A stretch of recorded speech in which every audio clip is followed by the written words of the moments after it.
It certainly was not a place where we would invite external customers to come to, like for meetings and stuff.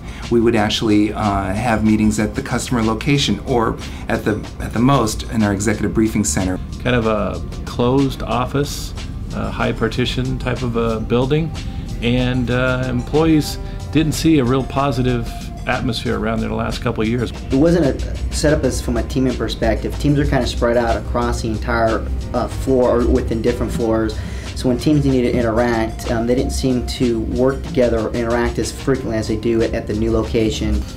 Basically, we were stationed at a desk, and you know, we would have to be sitting at one particular desk all the time. We had desktops, not laptops.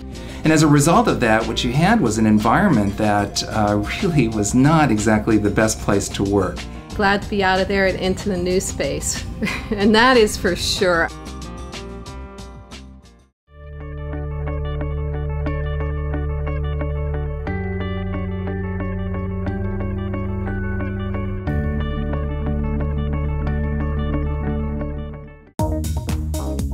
The focus groups were very important as we went through the initial planning stages and allowed our folks, our users, to understand what this was all about, but more importantly, allowed them to share their requests, requirements, and also their needs as we move to this new environment.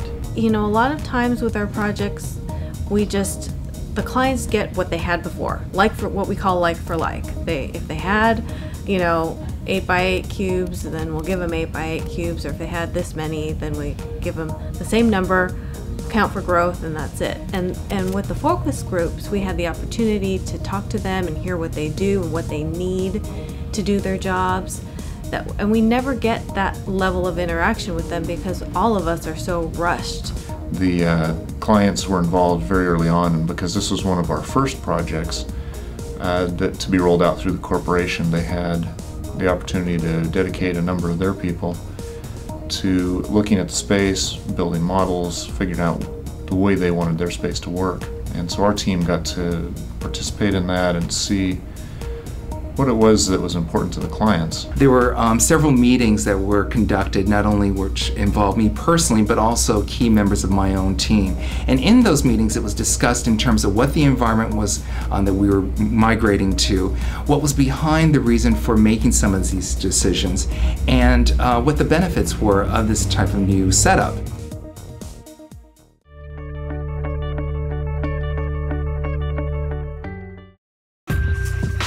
Part of the success of the program had to do with the design of the overall environment.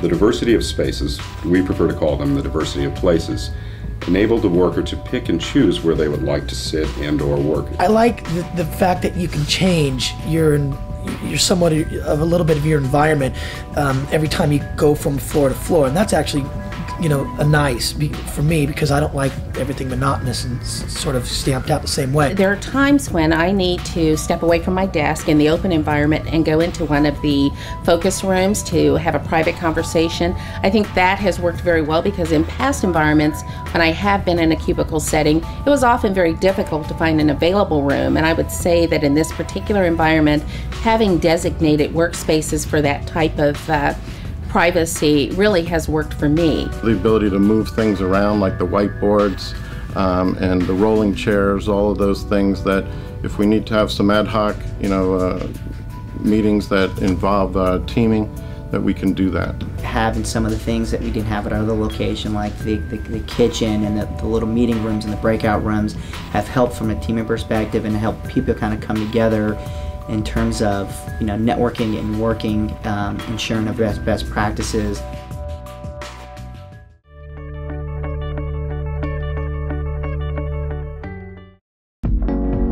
Additionally, the pilots incorporated a lot of new technologies, whether it would be the voice over IP install, the soft phones on the laptops, the full floor Wi-Fi, flat panel monitors at the desks, or even some of the physical furniture assets that were included. Once we had the space built out and it was time to prepare moving into this new environment, we knew we had to provide the tools and also the training to our users so they knew exactly what they were going to have at their disposal to make this work. So what you see here is the voice over IP communicator that we deployed to all the laptop users that were moving into the 1150 Olive building. And so everybody got one. Plus we deployed the Wi-Fi access points on the 17th and 18th floor here at 1150. And everybody got a Wi-Fi access card or a laptop that's already enabled for Wi-Fi access.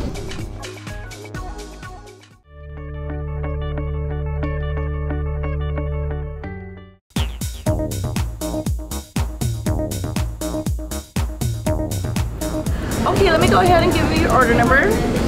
It's 782-33-6117. The technician should be out there between 8 and 12. If you have any questions or concerns, please feel free to give me a call, and thank you so much for choosing AT&T. Hi, my name is Summer Shire, and I'm an account executive with AT&T.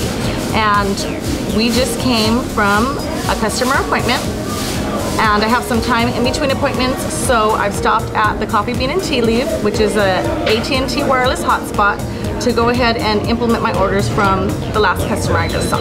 I can utilize this time to go ahead and check and catch up with my email, send orders to processing, and instead of being stuck in traffic or needing to go back to the office, I can be productive in between.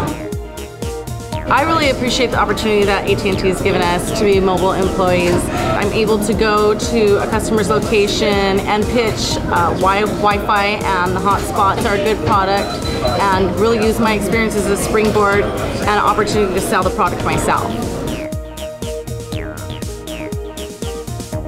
The benefits of being a mobile employee far outweigh the expense. If anything, I think it cuts down on expense as far as I can go from one client to the next without having to go back into the office to do administrative work. But I think that they appreciate the fact that they can get me anywhere and that we do support our own products and utilize them in our workday.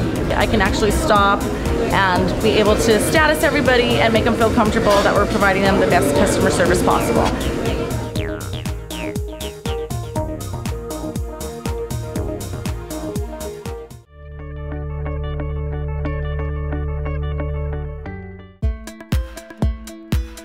It puts a different spin in terms of the way they think. And the fact is that when they're out of the office, they're talking to customers, they're meeting with customers, they're looking for those opportunities to make those sales or to provide excellent service to our customers.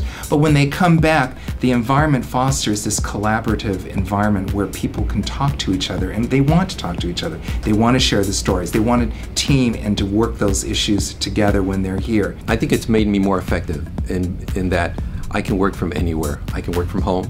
I can work from another office. I can travel and actually have my phone appear there. I have everything I want on my laptop, and I work effectively. Here in the office, I can work at any desk and make it my own. When I'm not in this building, I still have access to my IP telephone, so I'm accessible. It's really transparent to others that I'm not physically in the location. With a mobile office setup, I don't have to stay in traffic. I can stay home and do all my work for the first 2 hours. If I need to come in, I can come in. But even if I don't come in, I will be fully operational. Overall impact from a results perspective, what I've seen is the teams kind of collaborate together and kind of feed off each other. So I see a lot more teaming and helping within the specific team here that's located in San Francisco. The team members, since they're sitting in pods and close to each other, they're kind of helping each other, coach each other, as well as giving them feedback and sharing best practices and ideas. A prime example is just the other day. I was here in the office in the morning working on my desktop and plugged into the corporate LAN.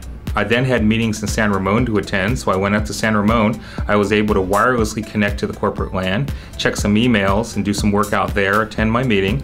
And then following that, on the way home, I got a page from a partner that indicated they needed some information from me. So I went home, I logged on to my wireless network at home. I was able to access my corporate information, send an attachment to this person, and get it all done, all in the process of a day.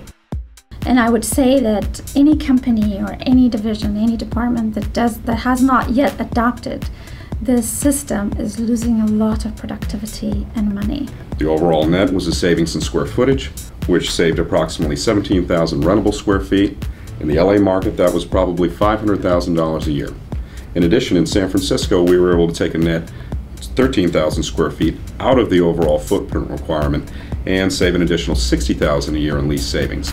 thing I'm happiest about, or I've seen the greatest impact with, is just people coming to work here and having kind of a sense of pride and enjoying coming to this office, in that we have made an investment in the office, in the facility here. It's a much nicer place, so people feel good about coming to work, and it's just not coming to work for the phone company anymore.